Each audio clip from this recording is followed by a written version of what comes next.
Buonasera e grazie. Allora, il mio compito adesso è quello di riportarvi alla realtà di cittadina contaminata. Sono io, ma potenzialmente potete esserlo anche voi.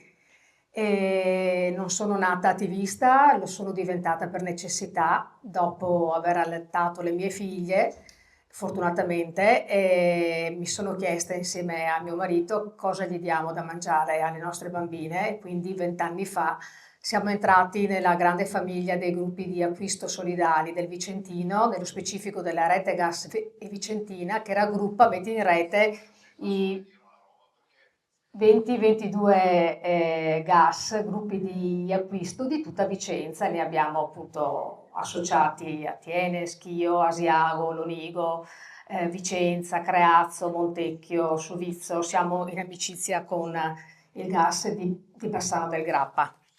Ecco che allora vengo a conoscenza tramite le domande che mi sono posta, cosa do da mangiare alle mie figlie, della contaminazione da FAS nel 2015, quando il gas di Lonigo era già da un anno o due, che insieme al dottor Vincenzo Cordiano, ISDE e Legambiente di Colonia Veneta stavano battagliando e si sono presi le prime denunce dalla Coldiretti perché avevano già messo in dubbio la salubrità del cibo di quella zona di sacrificio. È la zona rossa e anche zona arancio, il triangolo tra anche Verona, Vicenza e Padova.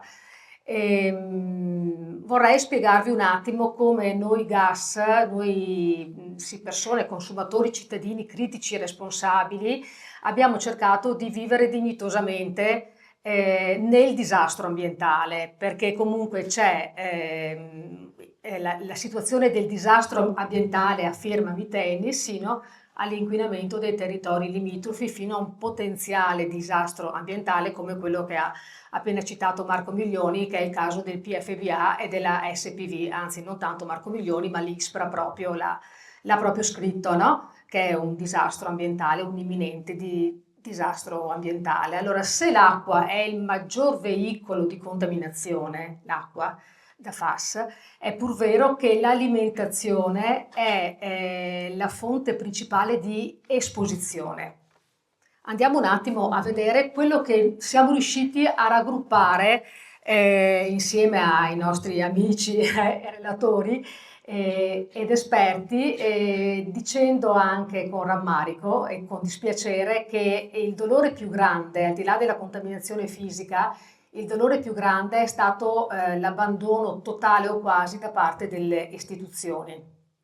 Dico questo perché ci sono comunque delle istituzioni, degli enti, della politica che comunque ci ha accompagnato, che ci tende la mano, con cui si può camminare assieme, ma la maggior parte delle istituzioni, degli enti, sono degli enti da rieducare e una gran parte, mi dispiace dirlo, ma da riformare proprio. Allora, lo shock principale è stato quando ho saputo, io parlo della mia esperienza che comunque poi si riflette anche su tutti gli altri del gruppo. Lo shock più grande sono stati i 57.400 nanogrammi di FOS in quella scardola che è stata pescata in un affluente del Retrone vicino a casa mia a Creazzo. E faccio una piccola postilla.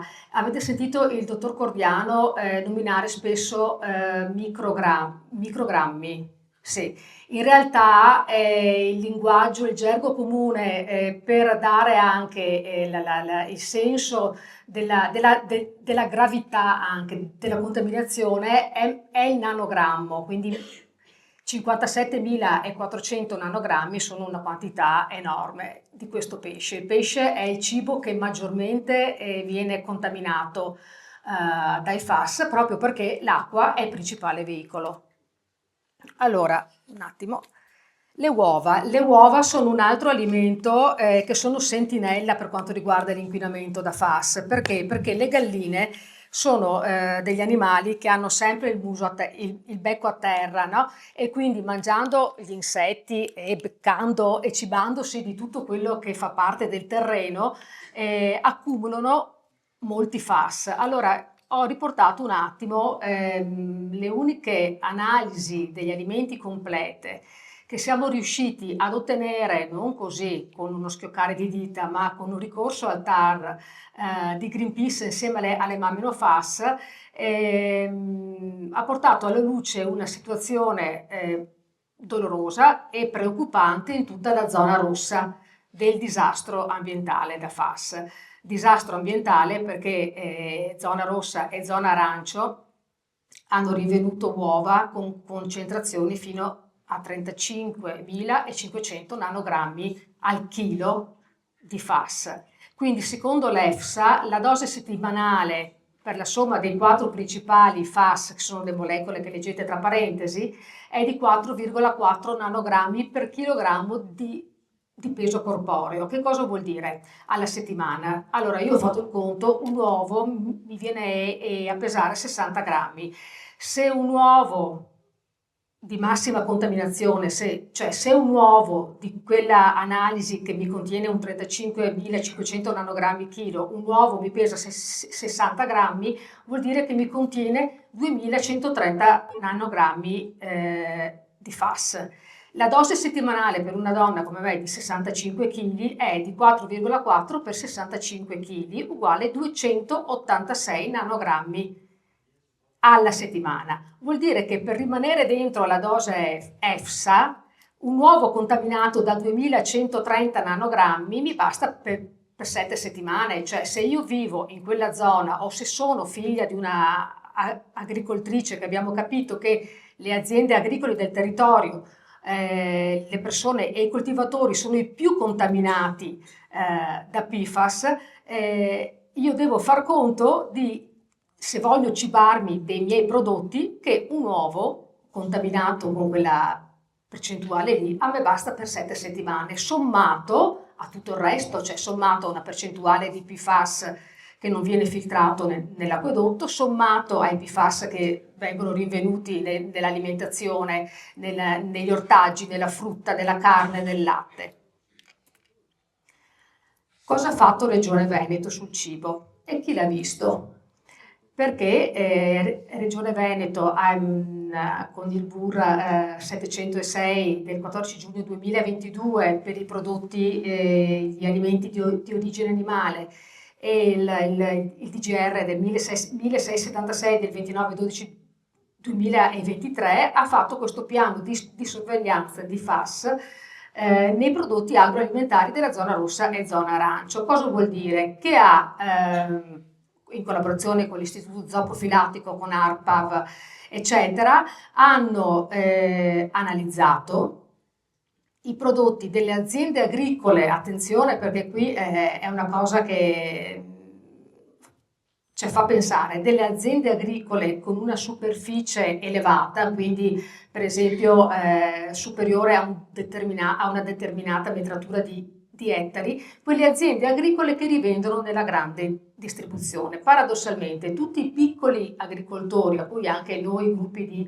acquisto solidale, ma non solo, tutti quei piccoli agricoltori verso i quali la cittadinanza è spinta anche ad andare a fare la spesa, no? Per riconoscere comunque il valore aggiunto del chilometro zero, tutti i piccoli sono stati esclusi dalle normative, dalle ricerche della Regione Veneto, ricerche comunque e analisi che per quanto riguarda gli alimenti di origine vegetale dal 29/12/2023 non sono ancora stati pubblicati e la cosa è gravissima. È un'analisi che è stata fatta a livello stagionale, abbiamo mandato diverse PEC alla dottoressa Russo della Previdenza Alimentare della Regione Veneto e ci ha sempre comunicato il numero di campionamenti che erano stati fatti e ormai insomma a meno che nell'anno non ci siano 20 c'è appunto stagioni, ma ce ne sono solo 4, ormai le analisi dovevano essere finite ancora un anno fa, però la Regione Veneto non ha pubblicato niente, diversamente ha lasciato intendere e ha emanato qualcosa invece sull'origine animale, non geolocalizzando perché non abbiamo la geolocalizzazione e il nominativo delle varie aziende che sono state analizzate, diciamo. Hanno visto invece le analisi degli alimenti di origine animale, che comunque le uova è l'alimento che principalmente contiene più contaminante e che non andrebbe mangiato. Si parla sempre di uova di galline comunque allevate a terra, non parliamo di allevamenti industriali, cioè parlo delle galline, le galline che sono i polli che sono allevati in batteria e al coperto, a meno che non vengano cibati con mangimi contaminati da FAS, sono meno a rischio invece delle galline, quelle genuine che razzolano nei nostri campi, nelle nostre campagne e colline. Cosa abbiamo fatto? Abbiamo tramite la nostra rete, le nostre relazioni, la rete Zero FAS, il movimento No FAS del Veneto, ci siamo uniti anche ai ricercatori dell'Università di Padova, ad Agropolis, e abbiamo dato in uso ai ricercatori dei terreni, una parte anche all'Onigo, ma nello specifico tra Vicenza e Creazzo, e la strada della Carpaneda, che è una zona che è contaminata, la zona di Vicenza Ovest, di Creazzo, Sovizzo e di Montecchio, è contaminata ormai da 50 anni dall'industria Miteni, ex Rimar. E in falda abbiamo, sotto casa mia, ho concentrazioni che vanno dai 18.000 ai 20.000 nanogrammi di FAS. Voi capite che se coltivo qualcosa sopra, o se irrigo quel terreno con l'acqua contaminata, oltre ad impregnarsi il terreno, che comunque il terreno è un filtro come i nostri reni, che trattiene l'inquinante, contamino anche quello che poi coltivo nel terreno. Abbiamo fatto degli studi, i ricercatori hanno piantato dei pomodori, dell'insalata, degli ortaggi, è un orto sperimentale che è in vita ormai da 2 anni e continua ad essere coltivato e usato per le sperimentazioni dell'università. Siamo arrivati a concentrazioni in pomodoro frutto sino a 7.000 e rotti nanogrammi al chilo di FAS, ecco. Nelle foglie fino a 21.000, quasi 22.000 nanogrammi di FAS. Vi ricollego un attimo alla, vabbè, sì, alla differenziazione dei PFAS, e apro una parentesi, mentre sulle radici, quindi tutti i tuberi, le patate, le carote, le cipolle, eccetera, il topinambur che abbiamo analizzato con acqua di pozzo contaminato e aveva delle concentrazioni allucinanti, le radici richiamano di più l'accumulo dei FAS a catena lunga, quindi il PFOS e il PFOA, che si riconducono comunque al disastro Miteni. Mentre i FAS a catena corta, nello specifico il PFBA, che quindi coinvolge anche la vostra zona e tutta la fascia pedemontana, hanno visto che veicola principalmente negli ortaggi a foglia, quindi tutto quello che cresce fuori terra, dai cavoli all'insalata, al radicchio. Quando abbiamo scoperto queste concentrazioni, quando abbiamo capito cosa stavamo per dar da mangiare ai nostri figli, vi propongo questa suggestione, che è una mostra a cura degli artisti Enzo e Barbara, che è stata proposta all'ex Cinema Corso di Vicenza 2 mesi fa.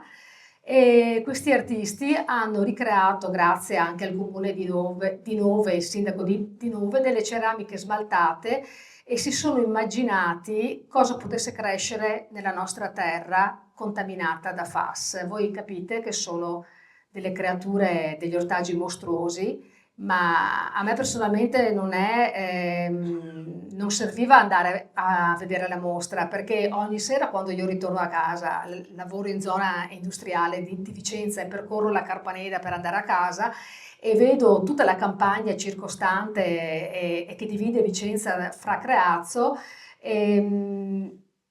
Le coltivazioni di broccoli che vengono ancora autorizzate senza nessun controllo, le coltivazioni di radicchio, le coltivazioni di mais, a me personalmente appaiono come questa foto, cioè delle creature mostruose. Cioè, se io do da mangiare queste cose ai miei figli, sono certa al 1000 per 1000 che li avveleno. Allora cosa abbiamo fatto? Ci siamo riboccati le maniche, abbiamo tanti attivisti che sono veloci, che smanettano, che sanno come lavorare insomma con i file in internet, eccetera. Allora, grazie prima a Davide Sandini del collettivo PFAS Land e dopo al dottor Gordiano, abbiamo utilizzato ciò che gli enti mettono in rete. Non sono questi dati che ci siamo inventati, abbiamo preso i dati pubblici dell'ARPAV, l'ARPAV periodicamente analizza, no, le acque profonde, le acque superficiali, i pozzi, eccetera, li mette in un file Excel enorme che c'è in rete, che c'è nel sito ARPAV, e sia Davide che il dottor Vincenzo Cordiano li hanno aggregati e li hanno riportati su delle mappe che ognuno di noi può consultare. Il GIS di FASLand lo trovate in internet sul PFASLand, basta scrivere GIS, e la mappa del dottor Vincenzo Cordiano sul suo sito. E questo è utilissimo perché comunque è vero che le istituzioni barra politica ci ha abbandonato, ma è anche vero che le istituzioni sono composte da persone competenti e tecnici, fra cui i tecnici dell'ARPAV, che pubblicano sempre i dati. Siamo andati a guardare, abbiamo fatto un bell'articolo noi di PFASLand che spiega come consultare questo GIS, e vi ho riportato nella prima immagine in alto a sinistra, è una zona di Bassano, giusto Anna, dove c'è la discarica, sì, la discarica di San Michele, sì. Ecco, voi vedete che ci sono delle quantità di PFAS che vanno dai 1000 ai 3000 fino ai 6000. Se voi cliccate, se voi dopo una volta a casa cliccate sul tondino arancione, vi compaiono anche le date delle analisi e come è composto quel numero di PFAS, che è la somma di tutti i PFAS. Quindi voi vedete 6.000 nanogrammi è la percentuale maggiore. Dopo, sotto alle scritte, vi ho riportato, ah no, quello dopo per ultimo, sotto alla mappa di Bassano c'è casa mia, che è tra Vicenza e Creazzo, e appunto qui sono riportate in acqua di risorgiva, quindi ancora peggio, no? Cioè l'acqua nasce e già muore, e questo è un aspetto che mi ha molto così provato. Acqua di risorgiva arriviamo anche a 17, a 19 mila nanogrammi di PFAS. Attorno a questo campo da 2 mesi nel comune di Vicenza un'azienda agricola che rivende sul mercato ha coltivato un sacco di broccolo fiolaro, che è la coltivazione d'eco di Creazzo, e allora io una sera mi sono fermata e queste coltivazioni, questi filari hanno tutte le canalette di gomma di irrigazione nera, no, alla base, e ho detto voglio vedere se per caso sono collegati con le risorgive, perché comunque di esposti ne sono stati fatti dagli attivisti, perché abbiamo comunque fotografato e seguito contadini che si attaccano ai fossi, che si collegano ai fiumi per irrigare i loro campi. In quel momento lì non ho trovato nessuno, se non il coltivatore che mi è corso incontro con il trattore con quasi intimidatorio. Ecco, e questa è la situazione. La situazione peggiore è quella sotto la scritta mappa dottor Vincenzo Cordiano. Qui siamo a Sarego Meledo e qui ad oggi arriviamo anche ad 80.000 nanogrammi di PFAS, è la zona più contaminata in assoluto del Vicentino. Ci si chiede come mai, ARPAV non ha risposto, si presuppone che finiscono anche tutti i FAS dalla galleria della SPV, quindi da Castelgoberto, Cornedo, eccetera, tramite anche le Poscole, eccetera, il torrente Le Poscole, oppure si pensa che ci possa essere qualche azienda che scarica, o un'altra ipotesi potrebbe essere quello di FAS scaricati dopo l'incendio della azienda Isello, non so se vi ricordate 4, 5, 6 anni fa, un colorificio era, sì, di Brendola, giusto? E hanno usato non so quanta schiuma antincendio per spegnere l'incendio e quindi si pensa che anche i fast delle schiume siano finiti in quei punti della falda. Allora che fare? Niente, andiamo avanti con la nostra sperimentazione sul campo, grazie, ripeto, all'università e grazie a un progetto della comunità ecologica, della comunità dell'agroecologia, che in sinergia ai ricercatori e alla cittadinanza attiva, sta tentando di portarsi a casa, visto che non è un bene comunale, cioè una cascina, no? È un bene comunale che è stato tolto dal registro dei beni alienabili, questa cascina della Carpaneda, dove si vorrebbe fare appunto la casa dell'agroecologia, si vorrebbe fare un asilo nido, una scuola materna del bosco, eccetera. E in questi campi che sono attorno alla cascina che vedete nella foto, sono tutti campi sopra la falda contaminata con 20.000 nanogrammi, dove stiamo facendo delle sperimentazioni sul campo. Quindi essenziale la collaborazione con la cittadinanza attiva. Lei è Elisabetta, è attivista anche lei delle Mamme No Fas, che presta il suo orto all'università. Ecco, lo studio del dottor Masi e il dottor Ranella, ricercatori dell'Università di Padova, hanno portato delle conclusioni in parte allarmanti e in parte rassicuranti. Vuol dire allarmanti, vuol dire che se un territorio come la zona rossa e zona arancio è stato irrigato più di 50 anni, come nel caso nostro, da FAS, è ovvio che è un disastro e che quel terreno è inabile per ospitare delle coltivazioni sane, bisognerebbe fare una bonifica anche dei terreni, no? Oppure la piccola azienda agricola, perché quello che sto per dire è impensabile per le grandi aziende agricole che non potrebbero mai irrigare un campo con l'acquedotto, i loro ettari, ettari, ettari. Per una piccola azienda agricola invece è pensabile, e vi dirò anche di più, che le piccole aziende agricole amiche dei gruppi di acquisto solidale si sono accorti della contaminazione da FAS quando noi nel 2015, perché sono stati gli stessi veterinari e gli stessi agronomi in sordina ad informarli. Quindi le conclusioni dello studio sono queste, che le acque e i suoli contaminati sono sorgenti ugualmente importanti nell'accumulo di FAS in piante coltivate e nella conseguente esposizione umana. L'utilizzo dell'acqua piovana, e qui siamo arrivati alla salvezza, alla speranza, seppur gli studi hanno fatto vedere che anche l'acqua piovana può contenere dei PFAS, ma sempre in quantità minore rispetto a un territorio disastrato da PFAS come il nostro. L'utilizzo di acqua piovana per l'irrigazione nelle aree inquinate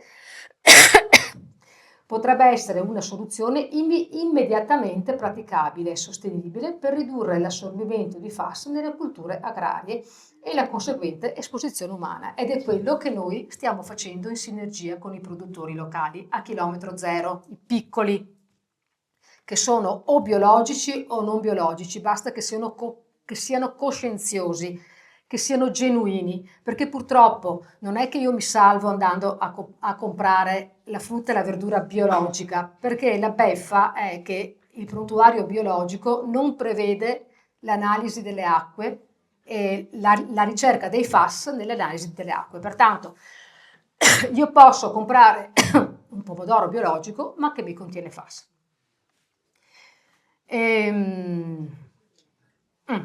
Andiamo avanti, sì, e che fare anche, continuare a divulgare sotto, c'è una foto sempre con i ricercatori, con gli attivisti, di divulgare e di fare squadra, insomma, no, con i territori. Per noi dei gruppi di acquisto solidale è essenziale, fa parte del pacchetto, per dare la garanzia ai nostri figli e alle generazioni e anche alla cittadinanza di fornire un prodotto per quanto meno sicuro, la visita delle aziende agricole nel territorio, instaurare con loro una collaborazione e un rapporto di fiducia, e io dico sempre come cioè mi riconduce un po' al pensiero della corte di 100 anni fa, no? Della corte contadina di 160 o 70 anni fa, dove c'era la nonna, c'era la mamma, c'era la zia, ognuno aveva il proprio compito, chi allevava il maiale, chi faceva l'orto, no? chi faceva il vino, essendo tutta una famiglia, difficilmente, a meno che non ci si odiasse tra parenti, ma difficilmente ci si avvelenava dando acqua contaminata o altro. Chiediamo sempre la verifica delle fonti irrigue. Ci sono coltivatori che ci mostrano le bollette dell'acqua. Abbiamo una cooperativa, una fattoria sociale a Brendola che l'ultima bolletta, l'ho visto ieri, Filippo, l'ultima bolletta